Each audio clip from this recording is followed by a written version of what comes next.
Hello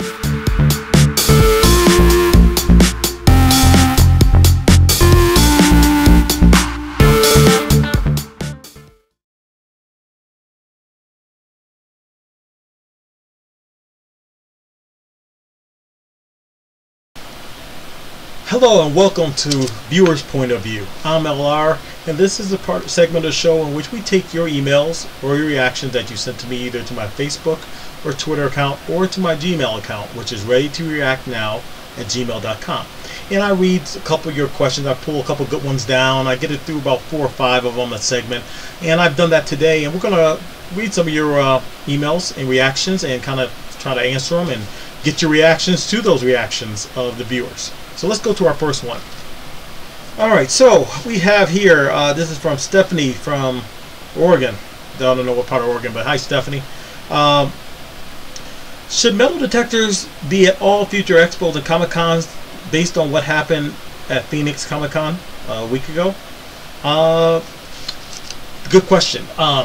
You know, I heard about the Phoenix Comic-Con event. I was going to go to that actually, and thank goodness they caught the guy before something really tragic happened.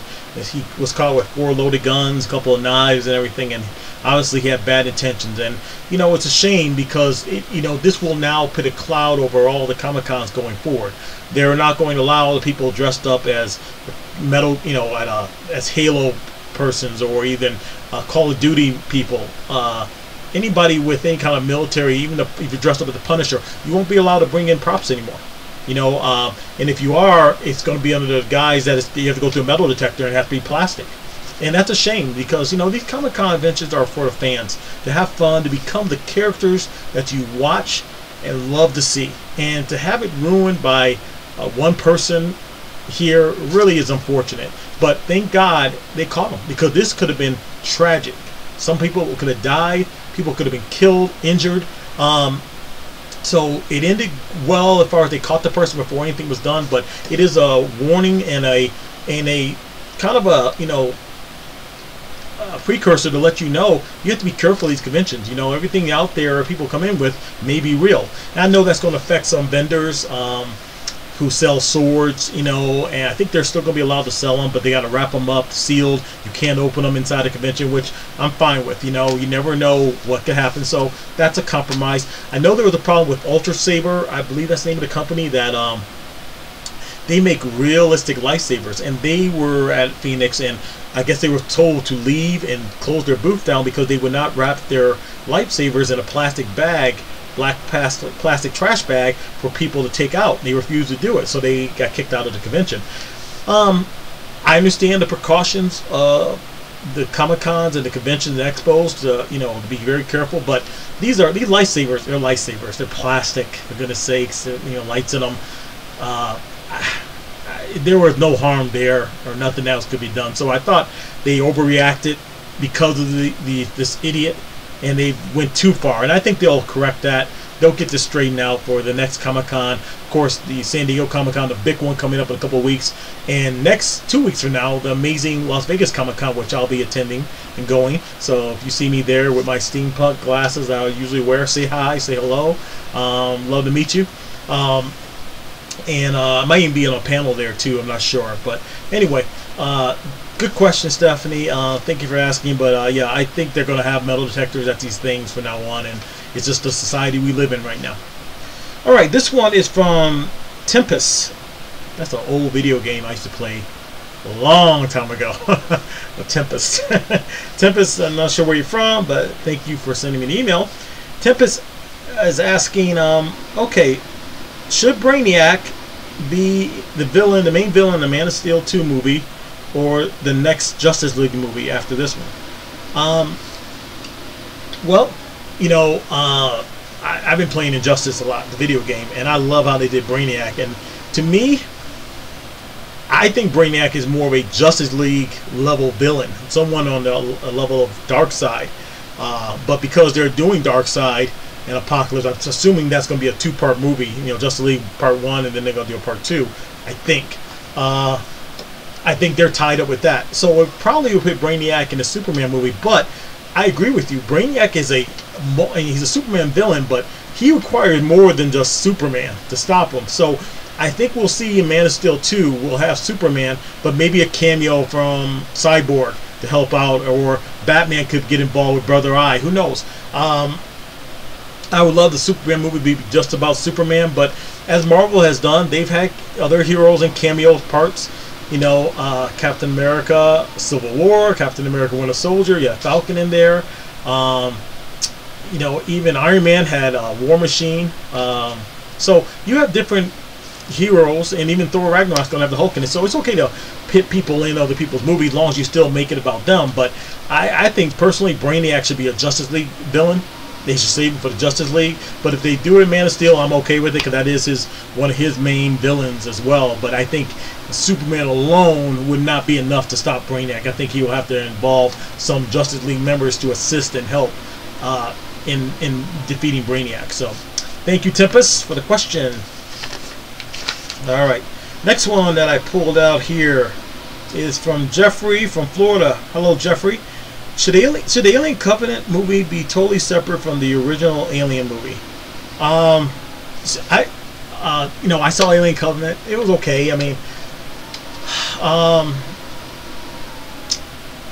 yeah, because there were some things that happened in Alien Covenant that doesn't make sense. And you know, one thing I didn't like about Alien Covenant is that David made the eggs, and I wanted the engineers to have made those, or some kind of mutation. I didn't want David to do it, you know, so to speak, because now you're thinking to yourself, okay, I saw the original Alien movie, and I'm not sure where they're going with the next movie. They're going to some other planet apparently with the eggs perfected, and obviously I think that was a queen in one of the embryos. But my understanding, reading up on Alien Covenant, it was not that planet they destroyed was an outpost. It was not the main engineer's planet. So that's still out there. The engineers are still out there. But the question is, okay, so if you're going to tie, if Ridley Scott is going to tie this into the original Alien movie back in 1970s or early 80s, okay, that movie had a alien spaceship, an engineered spaceship with dozens of eggs in them. So how does that work if David's using the eggs he wants to kill all the engineers? Unless the engineers somehow, who knows, grab David's technology or whatever David did, and they say, oh, this is a better delivery system than the one we had before. Let's just use his idea. And they kill David and they take over the eggs, and then they are, you know, maybe they do something like that. I don't know how they're going to tie it in, but I assume they're going to do something if they're going to tie it into the original movie. To answer your question, should it be tied in? I would say no. I would just say, you know, Ridley, you got your prequels that happened all before the Alien movie. Just tell them as you want to tell them, and just, you know, end it. They don't have to connect to the original movie at the end of your trilogy if that's what you're doing. But he's probably going to do that, but they don't have to. I don't think they should. I think that movie is totally different unless they have a great way to explain it. And looking at, you know, watching the Alien Covenant movie, I wasn't too impressed with the storyline of it all. It was kind of, you know, okay, but who knows? They might blow our socks off with the third one. Maybe they got it all wrapped up in a great idea of how to tie it together. So we'll see. But good question. Thank you so much, Jeffrey. And again, you can react to these questions and send your own questions in to me at readytoreactnow@gmail.com. You can reach me at Ready to React on Twitter and Facebook. All right, last question. We'll just do 5 today. 5 today only. This one is from 10. T-I-N. 10. Okay. Hello, 10. Thank you for the email. What movie in 2007 will have the biggest weekend opening? Well, Tim, this one is an easy one. I mean, I guess we can set it up 2 ways. I can tell you right now, Star Wars: The Last Jedi will have the biggest opening, period. Simple, of 2017. It will have the biggest opening weekend. We might be looking at 180 to 200 million opening weekend, if not more, for that movie. So that will have the biggest opening weekend. So that's an easy question. But let's say we put Star Wars on its own level. Okay, we know Star Wars is going to dominate. So besides Star Wars, what will have the biggest 2017 opening? Now that question is interesting. You got Spider-Man: Homecoming still out there. Guardians of the Galaxy that just did their review, their run. Wonder Woman did great. I don't think Wonder Woman's going to be there though, but it's a great movie. Thor Ragnarok, and let's see here. Yeah, that's it. As far as the real movies I think have a chance. I will say out of those three, I want to say Spider-Man: Homecoming so bad, but I'm not going to. I'm gonna say Justice League because of what Wonder Woman did. People are hyped about Justice League. They want to see more Wonder Woman, and I think the DCEU is going in the right direction. So I'm gonna say Wonder Woman, not Wonder Woman. Excuse me, Justice League. I'll say Justice League is going to have the biggest opening besides Star Wars for 2017. That's my opinion. I think it's going to be Justice League, and I think I'm going to be right on that. But I could, Thor Ragnarok definitely. And see, that's. Hold on, let me think for a minute here. Yeah, that'd be fine. Thor Ragnarok and Justice League are I think weeks apart from each other, a week between each other. So the second week, obviously they're going to drop because the other movie's going to be opening. Not sure which one comes out first, but I think Justice League. Justice League will have the biggest opening for sure, besides Star Wars. So that's my opinion. All right. Well, listen, thank you for your questions, your reactions. I really appreciate them. I love doing this segment. I never know what you guys are going to come up with, what email, what questions, and I love going through them and picking them all out. I can't do them all, I'm sorry. I just try to do 5 a week on this segment, and maybe I'll go to 6 eventually, because you guys do have so many good questions to ask. It makes me think. Makes me think myself. I'm like, that's a good question. So I'm so happy that you guys are sending those in, and continue to do so. And subscribe to my channel as well. Thank you so much for watching. I'm LR, and I'll see you next week on Viewer's Point of View. Take care.